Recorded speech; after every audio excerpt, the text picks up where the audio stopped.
Mukhang pasado na si Paolo Avellino sa pamilya ni Kim Chiu.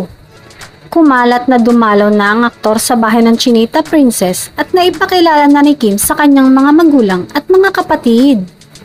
Maayos nilang tinanggap si Paolo at walang kumontra sa kanyang panunuyo kay Kim. Hindi na rin sila magtataka kung mauuwi sa magandang relasyon ang lahat. Pero may ilang grupo ng mga fans ni Kim Chiu ang hindi pa rin kumbinsido sa ipinapakitang kabaitan ni Paolo Avellino sa kanya. Duda sila kung seryoso ba ang aktor sa panliligaw kay Kim. Hindi kaya sinasamantala lang niyang pagiging broken-hearted ni Kim? Kabe-break lang din ni Paolo kay Janine Gutierrez. Bakit kailangang manligaw siya agad kay Kim? Gayong hindi pa nakaka-move on ang aktres sa paghihiwalay nila ni Sian Lim. Say ng ilang netizens.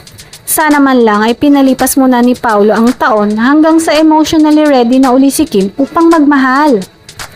Mas maganda kung manatili muna silang magkaibigan ni Kim upang hindi pagdudahan ang kanyang tunay na intensyon. May mga nagsabi naman na as long as okay si Paolo sa pamilya ni Kim ay walang magiging problema ito.